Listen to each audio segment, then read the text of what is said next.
and I'll have my colleagues introduce themselves in a second. But first, we want to acknowledge that this is an unprecedented and challenging time, and really emphasize to you that the Keep Teaching team, only a fraction of whom are here today, are here to help. So please do utilize us as you redesign your course and as you begin teaching it over the next few weeks.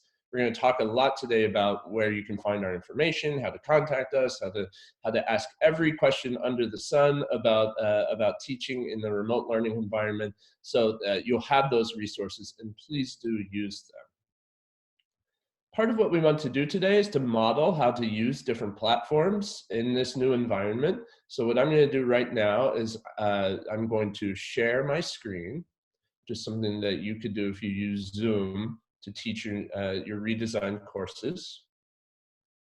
And I want to talk a little bit about the goals for today's workshop, what it is and what it isn't. Today's workshop is really an overview of making the transition from a face-to-face course to a remote learning environment. We're not really going to get in the weeds of the tools, and necessarily this will be a kind of generalized overview where we can't get too in-depth on individual disciplines. But we do have resources where you can answer discipline-specific questions. So what we're interested here is presenting to you, framing a redesign process that identifies learning goals, teaching practices to match with those learning goals, and tools that you can use to best replicate those teaching practices in a remote learning environment. We're also going to share additional resources that you have at your disposal to help you with this process. Again, it's a bird's eye view, and so if we can't answer the question here, we know where to send you to get your question answered. After some introductions, we'll do a little bit of instructions on Zoom, using it as a platform both as a participant and as an instructor. Give you some important information that is drawn from questions faculty have asked and also best practices. Walk through a redesign activity. And then we'll wrap up with important information about accessibility and the resources that we have here at the university. But first, I'd like my colleagues to introduce themselves. Juan, would you go first? Yes, hi, good morning. My name is Juan Latatra, and I am Instructional Design and Training Specialist with Academic Outreach. Great, thank you. Patty. Good morning, everyone. I'm Patty O'Sullivan, and I'm a Program Manager in Academic Innovation. Thank you. Nancy. Hi, I'm Nancy Wiggers. I'm the Associate Director for Instructional Support. I'm with the Center for Teaching and Learning. Thank you. And Jennifer. Good morning. I'm Jennifer Bland. I'm an Accessibility Specialist in the Division of Outreach. Thank you. Bob Cummings usually joins us as well, but he's on another meeting, so we're your crew for the day. I'd like to start with some instructions about using Zoom as a platform. Juan, do you want to explain some of this? Yes, it is pretty straightforward because Zoom is very easy to use.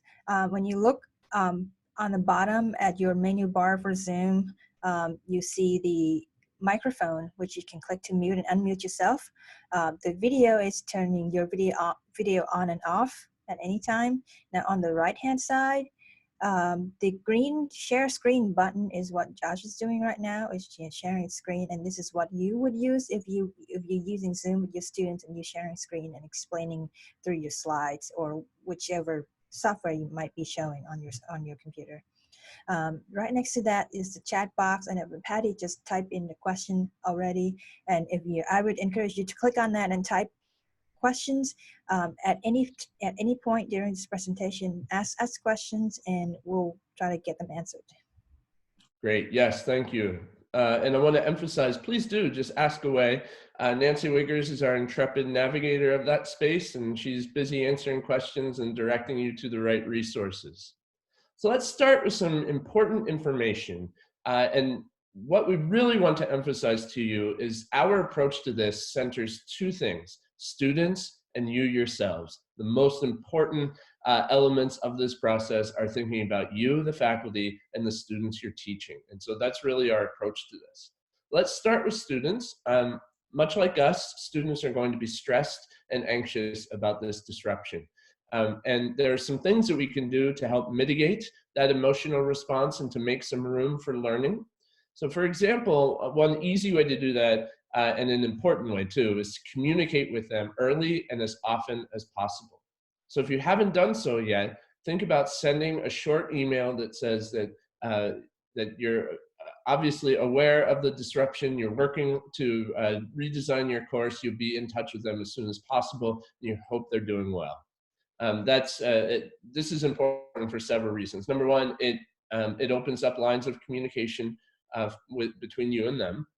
Number two, this kind of contact is really important for building social presence into your course. And one thing we know from research on online learning is that social presence is a predictor of success in online environments. So what do I mean by that? Social presence is a couple of things. First of all, it's seeing you and hearing from you as the faculty member as often as possible. Second of all, it's having students interact with themselves, with each other, and with you as often as possible. So making the online space feel as much like a community as possible.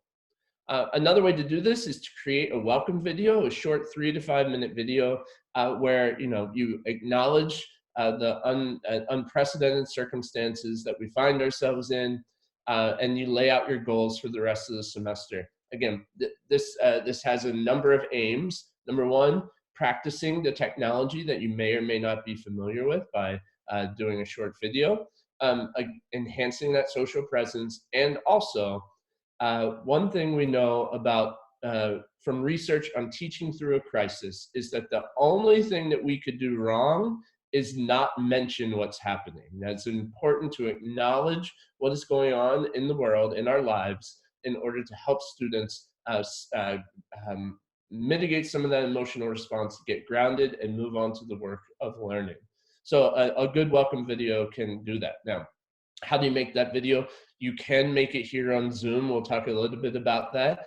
If you do so, we are encouraging you to record to your local computer and not the cloud to decrease the time that it takes to upload those videos and the size of those videos.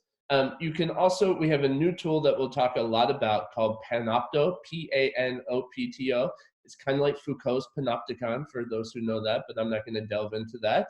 And so it's a tool in Blackboard, and it functions to record videos, to upload videos into Blackboard, to do some pretty cool things with videos that we'll talk about in a little bit. So there are lots of different ways that you can make this kind of welcome video and play around with the tech. Another good way to make sure the students feel connected and that and enhance that social presence, hosting virtual office hours several times a week. You can do that in a video conferencing platform, Zoom, Google Hangouts. You can also do it in a text-based platform like Slack or Microsoft Teams. Now is a good time, given all the stress that students are feeling at this moment, excuse me, to consider an alternative grading model.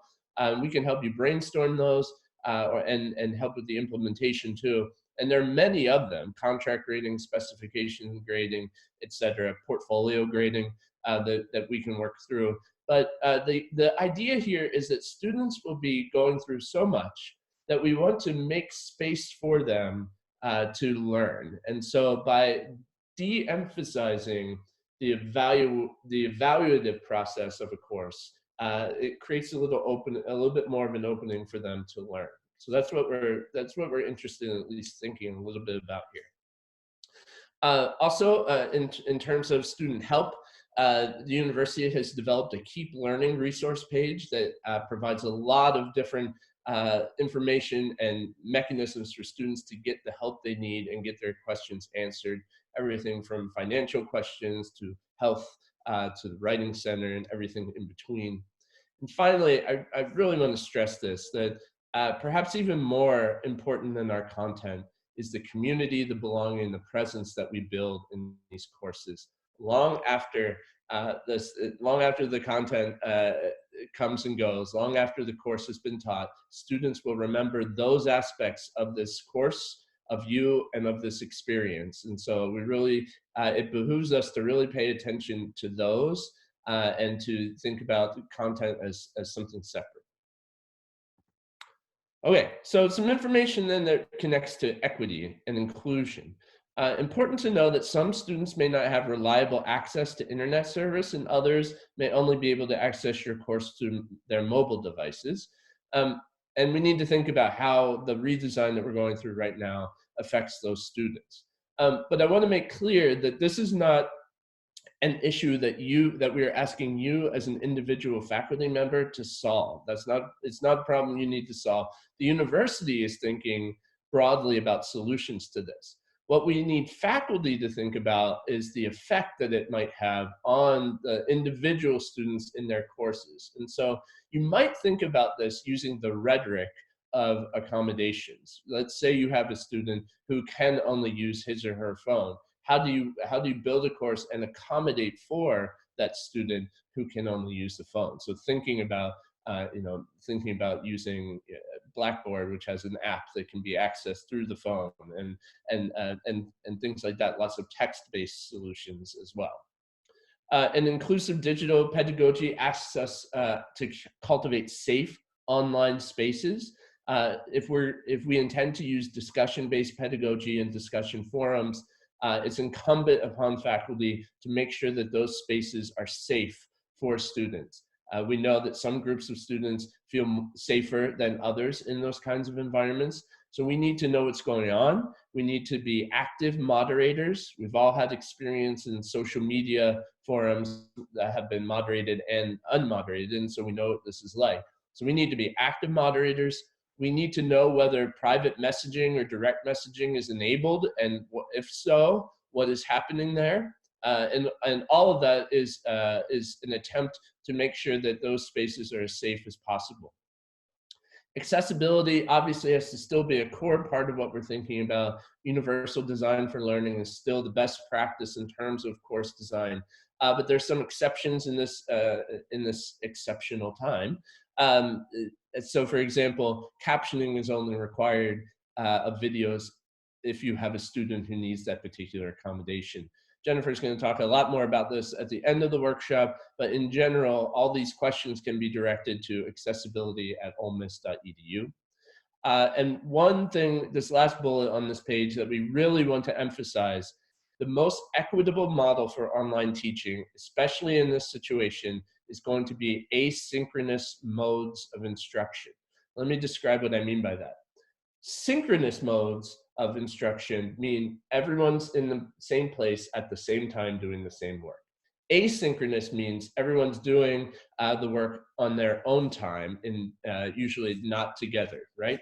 And so the reason this is more equitable is because at this moment, students are suddenly going to be thrust into a situation where they're juggling 4 or 5 different courses using different platforms, different technological tools, different learning modes in ways that they may not be used to. And they'll be balancing all the things that are happening out in the world as well, to them and to their families and beyond.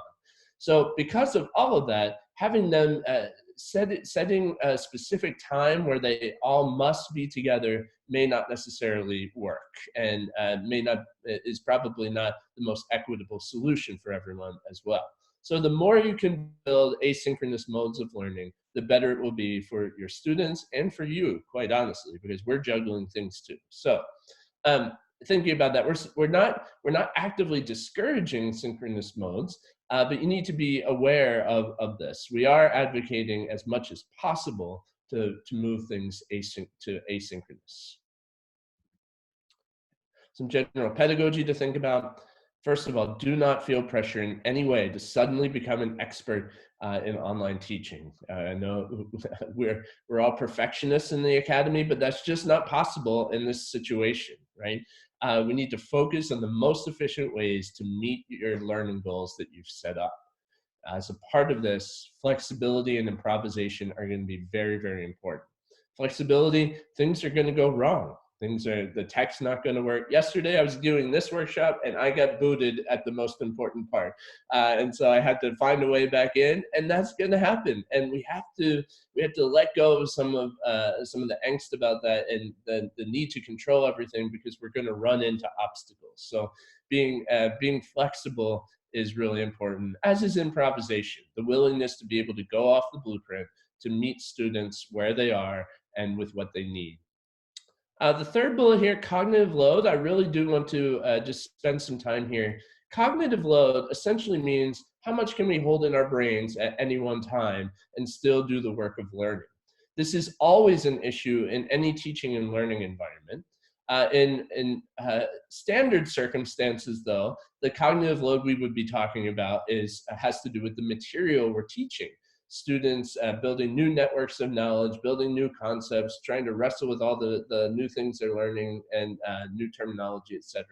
Here, in this situation, that is still true, but they're also going to be managing the cognitive load of everything that's happening to them and to the world. And so what will happen eventually is that kind of load will begin to crowd out the space that is available to perform cognitive tasks. And so as faculty, we need to be aware of that. We need to understand that that is what's happening. Two tips that I have about this are, number one, it's really important to think right off the bat about how much content you can reasonably teach them in this amount of time and under these circumstances. And so really thinking carefully about that question and whether or not you can cut some of the content that you had intended to teach in order to make space for learning. Second thing that I want you to think about in terms of cognitive load is scaffolding your bigger assignments, breaking them down into smaller and smaller pieces to allow students to focus on individual tasks as they build up to bigger conceptual understanding. Okay. We want to build in opportunities for students to collaborate. That helps again with the social presence, and there are lots of tools for that. You can use one of these platforms like Zoom, but you can also use. I know some people use Slack for this. You can also use Google Docs. I know lots of folks who do great collaborative assignments just on Google Docs. And there's even email as well, right? And so we don't need to go high tech when we can go low tech. Good. Finally, active learning matters. It matters in any learning environment, but in some ways it's even more important in online learning. And I want to use the example of recorded lectures for just a second. First, there may be, you may have taught in the past using lecture as a tool, and that's fine. It's an important tool. It shouldn't be the only tool, but it's an important tool, and may have taught the material that way. So as you're thinking about making this transition, you may wish to think about, how am I going to convey this material through lecture? Well, the first question would be, do you want to video yourself lecturing, or do you want to find some of the vast amounts of content that are available elsewhere? For example, MIT has an amazing repository of video for introductory STEM lectures, right? And so that's just one tiny example of a lot of options when it comes to this. So thinking about where you would get it is really important, as is the length. Uploading a 60-minute lecture into a remote learning environment is not a recipe for success for you or your students. For lots of reasons, but we want to start to think about this content in terms of modules. How can I break it up into 5 to 7 minute chunks that are paired with an activity that's going to ask students to be able to apply that information? Now that's going to require two things. One, that we build in an accountability, some sort of accountability for watching the video. If they don't watch it, they're not learning what it is that you had set out for them to learn. The other is there has to be some way of them applying this information. So that Blackboard tool that I mentioned a little while ago, Panopto, it allows you to upload video and build questions into that video. It's the tool that we're really recommending for a lot of these video kinds of questions and needs. There are other sources, tools on the web, Edpuzzle, PlayPosit, they do the same thing.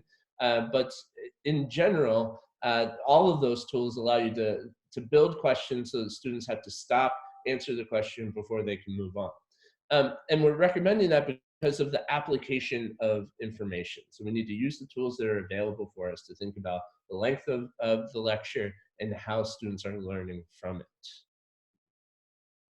last but not least, you matter too. You are at the center of this entire process, and that matters. And we want you to know that this is a absolutely core to our perspective on this process.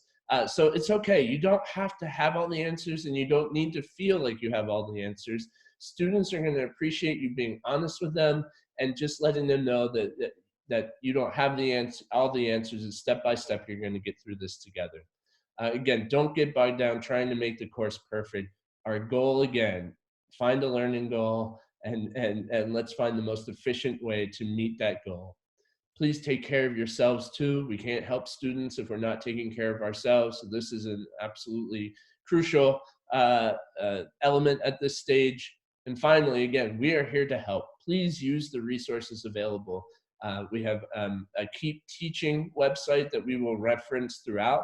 It's olemiss.edu/keepteaching. It has a ton of resources, and Juan and Patty and so many others have built on that site that's there for you to use. It also has a lot of contact information that you can use to get in touch with someone who will be able to answer your question directly and quickly. We're going to begin walking through a redesign activity now, but before we do, I really want to focus on the subtitle here, because this is the formula that we are using as a team to conceptualize the process that we are asking you to do. It is streamlined, it is focused, and it helps kind of trim away the bells and whistles to the nitty-gritty of the process.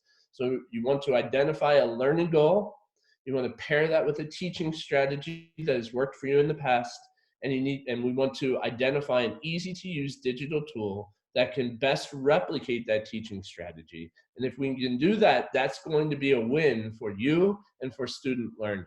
And so thinking about it in this way helps really to I think, tether our work of redesign to the most essential parts of teaching and learning. So with that, I'm going to hand it over to Patty, who's going to walk us through an activity. Patty? All right, thank you, Josh. So if you've noticed, Josh has unshared his screen.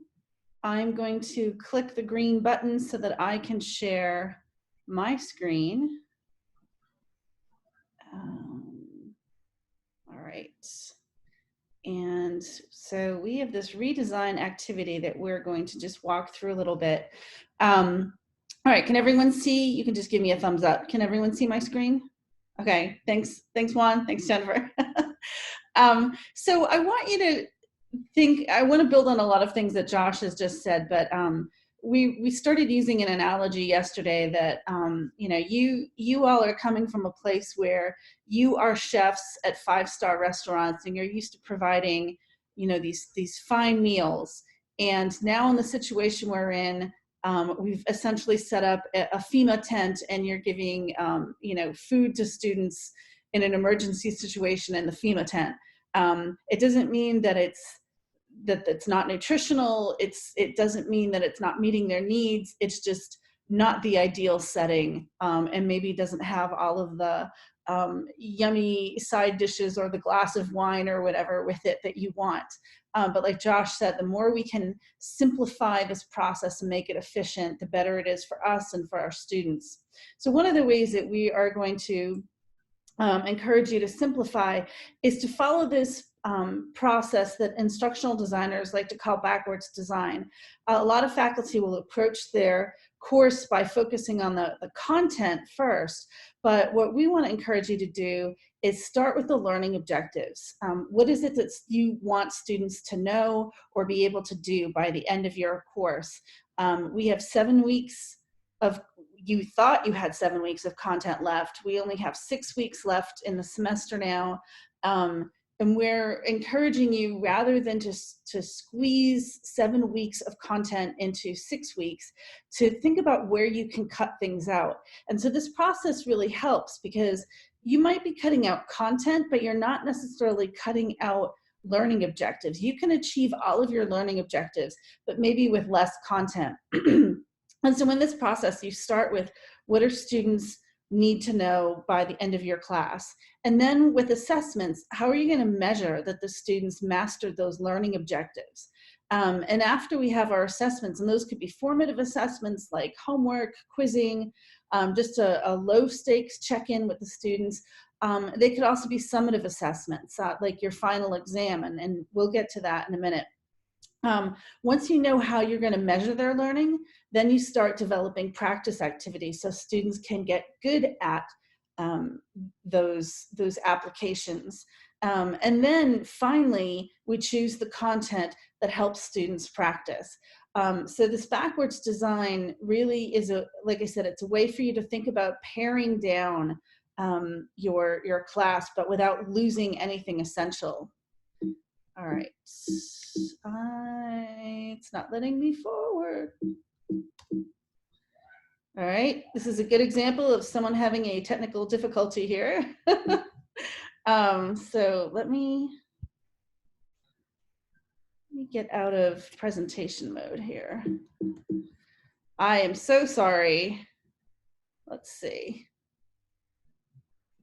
Let's just do it this way. Okay. So we're going to focus on your some learning goals. So I just want you to take a minute to think about what are the learning goals that you want to accomplish in the last 6 weeks of your class. And so just take a minute, think about that. And then we're going to practice some Zoom things where you can unmute yourself and call out. If you don't want to do that, you can enter your learning objectives in the chat feature, and Nancy Wiggers will read them out for you. So we're just going to take maybe 30 seconds here to think about your learning goals.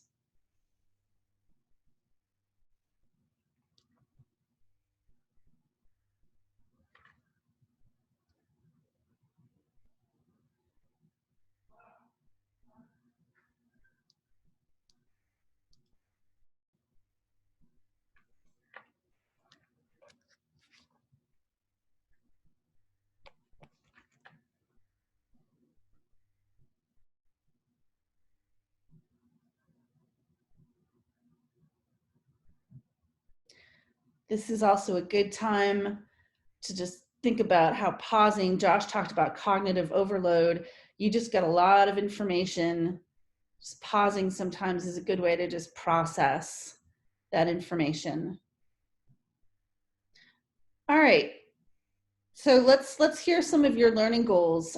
What is it that you want your students to know by the end of your class? So like I said, you can unmute yourself and just call out.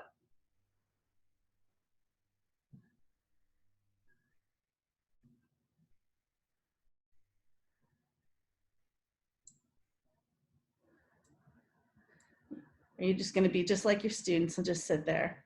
Maybe she'll end class early if we don't say anything. If you're shy, you can type into the chat box. Well, since RIT 102, properly writing a research essay and showing competency with like other modes of presenting research, and learning to use library resources, learning to evaluate digital information's veracity. Okay, that's great. And there's a lot packed in there, and I can see where that's going to be a particular challenge, especially with the library resources remotely. Good. Anyone else want to share learning goals that you have for the remainder of the semester?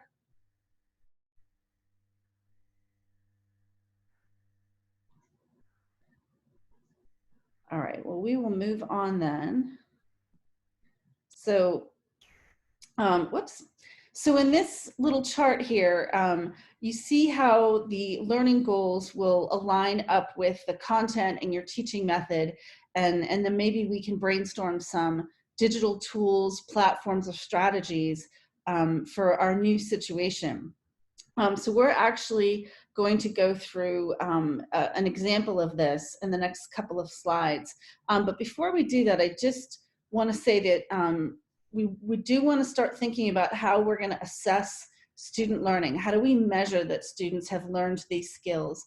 And that, I know that's on the minds of a lot of faculty. How are we going to do this in this new format? So let's go through the chart with a real example. So for this example, we chose an introduction to biology class. I am not a biology teacher, but I'm going to pretend that I teach biology so we can go through this. So you see that there are 3 learning goals stated there that are pretty typical in an introduction to the biology class. And so the first one there is students should be able to describe levels of organization and related functions in plants and animals. So I've maybe aligned that up with some content that I've chosen, and maybe I had a lot of content, you know, maybe I was going to spend a couple of weeks on this, but since I have a week cut out of the semester, maybe I just need to pare that down and focus on one bit of content. So typically I might have presented students a diagram of a cell with the parts and functions labeled. Maybe in my lecture, I would stand in front of the class and I would have a PowerPoint and that would have the illustrations on it. It would have some of the labels, and I would have the students maybe take notes on the functions. Maybe after that lecture, I would have a practice activity. Maybe I would have students maybe give them a poll with my clickers, or maybe I would have them do a think, pair, share together. Or maybe I wouldn't even do that in class. Maybe the practice activity would be a homework assignment on their own. So how am I going to translate that to a digital environment? So, you know, as you see with this Zoom now, you can record yourself with your slides, and you could post that up onto the tool that I always forget the name, Panopto, in Blackboard. And like Josh said, you could even have little formative assessments within that, where you are asking, you have a little bit of content in the video, maybe 1 or 2 minutes, then students answer some questions, and then the video goes on. So that's a good option for you to move that digitally. You could use YouTube videos. You don't have to record yourself. There's, you know, the problem that you would face is not that you can't find anything, but there's so much to choose from. So you could post a YouTube video to deliver that content. And then maybe instead of, you know, the clicker activity or the think, pair, share, you could give your students a Google survey or a Blackboard assignment. So again, there are some ways that we can translate this environment, paring down as well, and getting through the semester with your learning goals intact. So let's talk about assessment. How are you going to assess what your students have learned? And so the example of the research paper, talk to me about that. Like, are you going to accept them submitting that to you digitally? Like, and how would they have done that maybe in your class before? Would they have printed it out and brought it to you in class? I'm talking to the writing instructor here. I'm sorry, can you repeat the question? Sure. See, he wasn't paying attention here. How were you going to have your students hand in their research paper to you? What was it going to be, like a physical, they print it out and they hand it to you? It's going to be digital anyways, so that okay. largely works out. But, you know, I was going to have like meetings with students, and like I was planning on doing peer review, which is, you know, like a means of like having the students begin to self-assess. So that is sort of something that might be a question. Okay. Yeah, and that's so that's good that it was going to be digital anyway, and you could maybe do those meetings over Zoom. You could do it in a shared Google Doc. You could do it over email.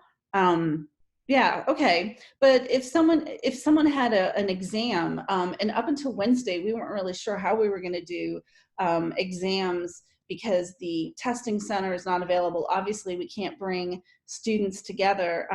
But as of Wednesday, and I don't even think the contract was agreed to until yesterday, we have a new tool in Blackboard called Proctorio, and that's going to allow proctored testing in Blackboard for final exams. So that's also an option for those of you who give a final exam. So I don't want to belabor the point here with this backwards design or aligning content with your learning objectives and paring down, we are very happy to work with you individually to come up with solutions on how you would translate your class over to a digital experience. Josh mentioned the Keep Teaching email, and that will get filtered to a bigger team. There's about 10 of us on the team, and we can work with you one-on-one. We also have Zoom drop-in hours all day long. There's the Zoom address is on the Keep Teaching website, and again, it's like a little clinic. We can work with you individually to find solutions for your class. So I am going to stop sharing my screen and hand it back to Josh. Thanks, Patty. Just 1 second, as I transition, I want to just clarify, Patty's absolutely right. The thing about Proctorio, we're still learning about it, and still we're still developing, I think, protocol on our side. It isn't actually a Blackboard tool, but it does allow you to integrate into Blackboard. Is that right, Juan? Are you talking about Panopto? No, Proctorio. Proctorio. Not a Blackboard tool. It just helps it. No, it is, I believe, and I haven't even seen it, but it is an external company that, Right. and they provide some kind of integration in the back end with Blackboard. Yes, so Patty's right. You will be able to use it to test in Blackboard, but you won't find it in Blackboard, if that makes sense. Good. I will Okay. wait until there are instructions because I don't really know much about it at all. Sure. Oh, absolutely. Yeah.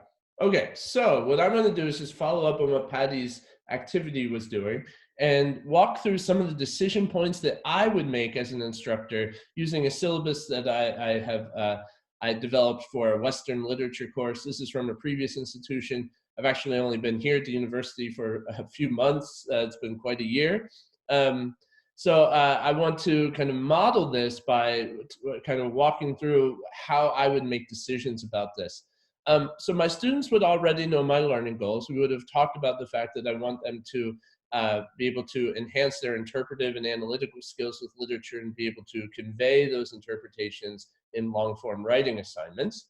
But now as I'm moving to a remote learning environment, what I'm thinking about here first is, do my students need all of this content in order to reach those learning goals in this new environment?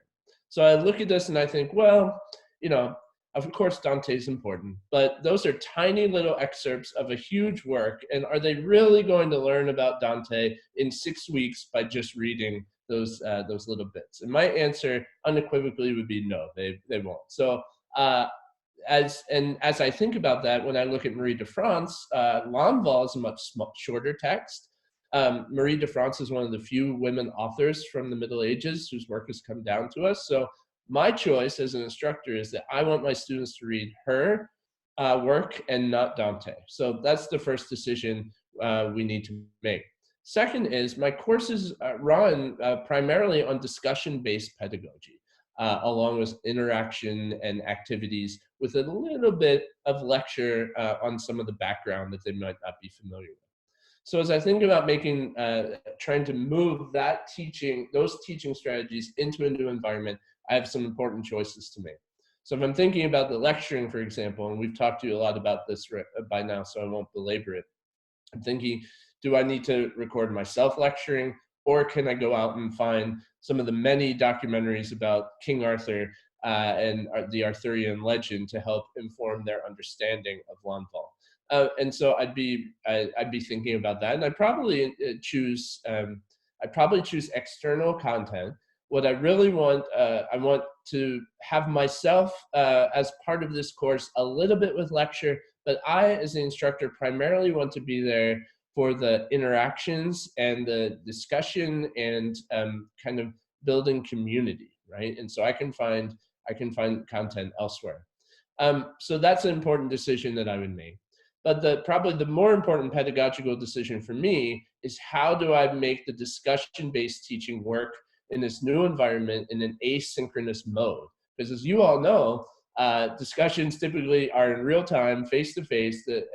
I can respond to gestures, to body language, kind of redirect on a moment's notice. But I can't do that in an asynchronous mode.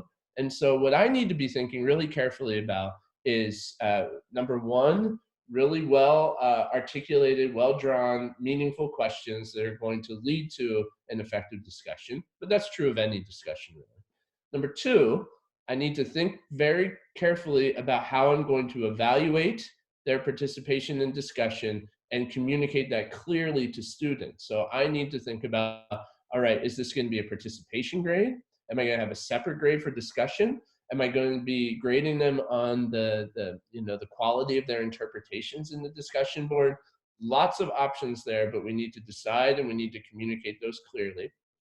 And most importantly, I think, in moving to a different mode, is the logistics for a discussion have to be airtight in an asynchronous environment. And so what I mean by that, we have to clearly say, I want this number of responses to my prompt, and those responses are due by this deadline. I want this number of responses to your peers, and those responses are due by this subsequent deadline. It has to all be laid out, and it has to be communicated to students for this to work well, fulfill our goals in this new environment. So Juan, what are some tools available to us for really productive discussions? Yes, when we're thinking of discussion that would encourage meaningful, deeper thinking and also allow students to time to think and react to the discussion prompt. What most online instructors use is actually the Blackboard discussion board. Your students are already familiar with it. Everybody has access to it. It's very easy to add and use in your online course.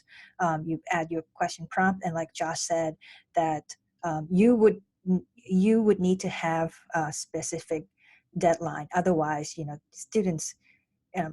I'm included in that population that I'm going to wait until the very last minute or last hour to try to do everything.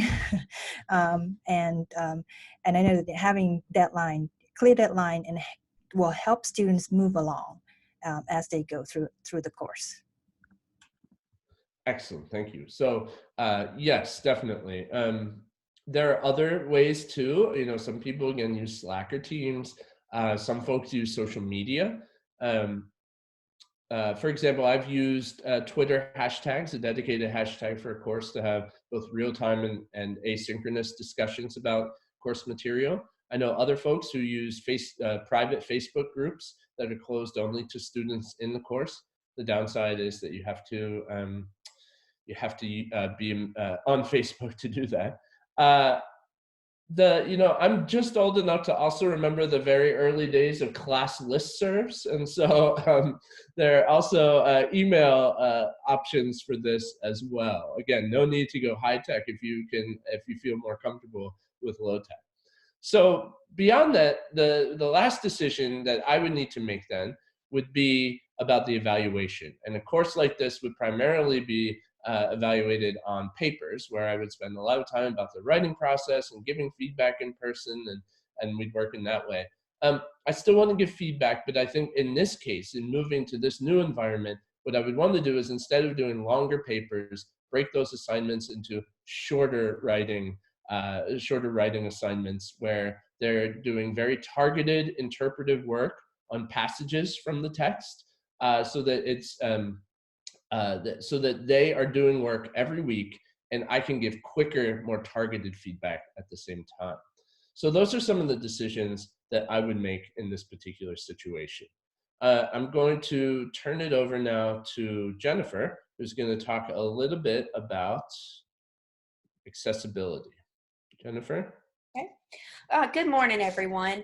I just want to talk for a few minutes about how we are viewing accessibility during this kind of emergency time where we're shifting face-to-face classes to more remote teaching and learning models. Of course, we know that accessibility is very important and helpful for a wide range of people, not just students with disabilities. But during this time, we do want to focus on making sure that anyone in your courses who has an accommodation through SDS for something like captioning or accessible reading formats. And that could refer to anything from your syllabus to PDF articles that you may be requiring students to read, or even your PowerPoint slides if you share them with your students. All of those in a digital format would need to be made accessible for those students. Now, of course, like I said, accessibility is very important no matter what. So if from like a universal design perspective or just, you know, creating more accessible content, if that is important to you and something that you're interested in, I just wanted to share a few resources with you that would be helpful for you. First of all, on the Keep Teaching site that has been referenced already and probably will be again, there's a review resources section that has content on accessibility. And you can jump to it here. It's got step-by-step instructions for creating accessible Word content, PowerPoint, and that also, if you're using Google tools, those principles translate to Google as well. There's also some information on creating your own captions, but I wanted to talk about Panopto real quickly that's already been mentioned. I played with it just a little bit yesterday, not very long at all, and it is a great tool. And the captioning editor within Panopto, I'll just kind of show you real quickly. Lovely view of my face there. I was very impressed with the automatic speech recognition and how easy it was to edit those captions. And it didn't take much editing at all. So I was pretty impressed with that. And then finally, I want to show you a great tool within the Microsoft suite, the Office suite. There is a built-in accessibility checker. And the great thing about this checker is not only does it tell you what's wrong, it walks you through the steps to fix it. All right, so I'm on a Mac right now, and I'm going to show you first how to access the accessibility checker on a Mac, and then show you a screenshot of how you would do it on a PC. So from your top toolbar within, I'm in Word, but it's the same thing for PowerPoint. Oh, I did it again. Okay. Whew. Here we go. If I can get it to work.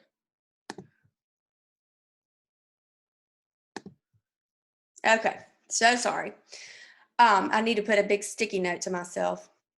Let's see. So here I am in Microsoft Word on a Mac. And at the very top, I will click Tools, check Accessibility. And you'll see that it pulls up an accessibility report. And I intentionally left errors here so I could show you how it jumps right to the instance of the accessibility error within your document. It tells you why it's important and why it needs to be fixed. And then, like I said, it tells you the steps to fix it. So that's, it functions the same way within a Word on a PC or Microsoft or Excel, but you access it just a little bit differently. You would tell in your top left corner of your menu options in Word on a PC. And then you would click, the info screen pops up. You would click the check for issues button. And I believe the second option is check for accessibility. And then it's going to pull up this report on the right-hand side. So that is very easy to do. And it's something that we can all, you know, if you're just interested in learning about accessibility and ways that you're probably already doing some things that make your content accessible. One thing I want to mention is you don't want to use color as the only means of conveying information. So you, because that's for students who have color blindness and they may not have registered with SDS, but they would still be unable to access your content if, or fully understand your content if you only use color as a way to convey that information. But I just want to reiterate, the best way, if you have questions about accessibility or if you need help making your content accessible, is to email us at accessibility@olemiss.edu. Thank you. Thanks, Jennifer. Okay, we're going to talk, we're going to wrap up a little bit by talking about the resources that are available to you. And many of these are ways to get in touch with us with specific questions, discipline-specific questions, tool questions, these are your resources from throughout this redesign process and then beyond into the teaching. So the first is our keepteachingatolemiss.edu web email. This is monitored from 8 to 5 every day. And our protocol here is that we have a point person getting these messages and sending them immediately to the right team who can answer your question directly and quickly. And it has by far been the most productive way to get your questions answered. And so I would encourage you to do that. Our Keep Teaching website, which we talked about many times, is divided into 3 sections: getting started, review resources, and get support. The review resources tab has tons of information out there about how to get things up and running, Zoom, Blackboard, etc. The get support page is important. We have an on-demand support helpline.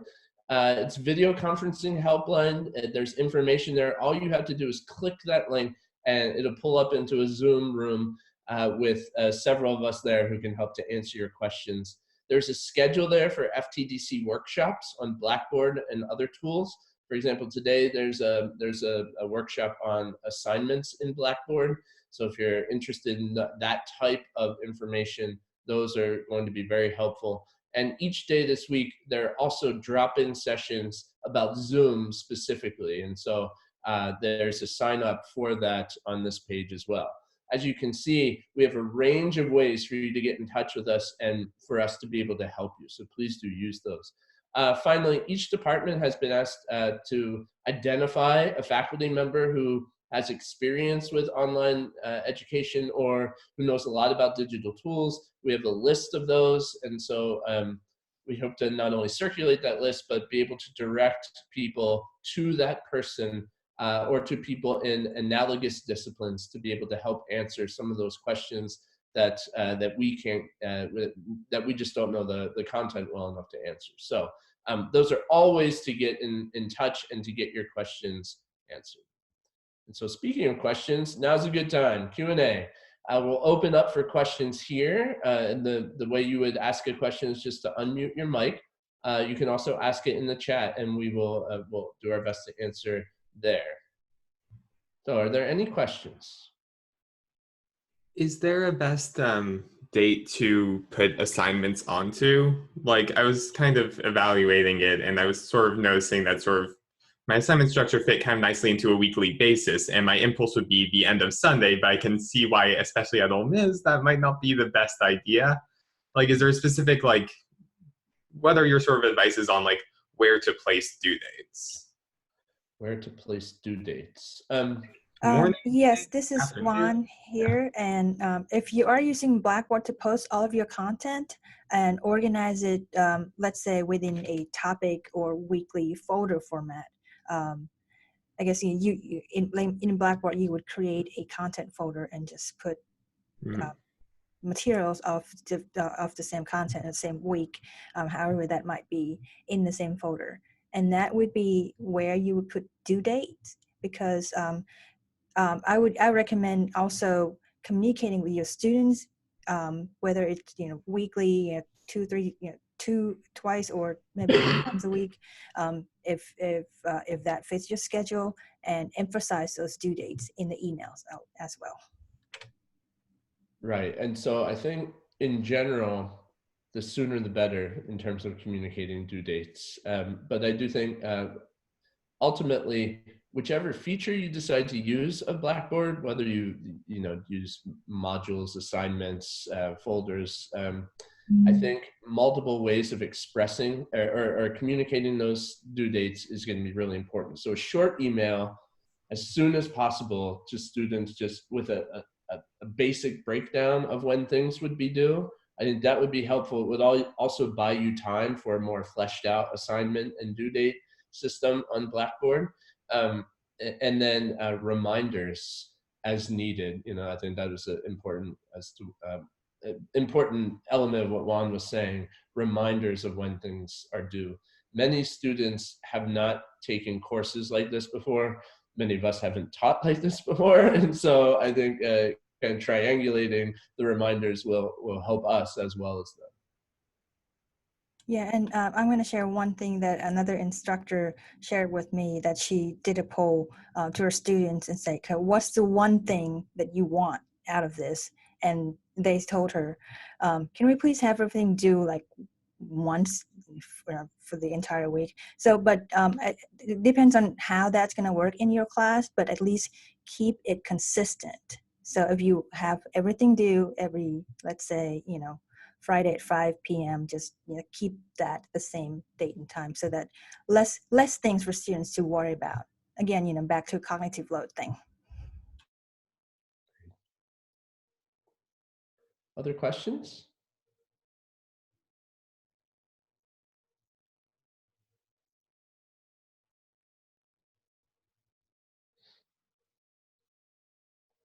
Anything in the chat, Nancy?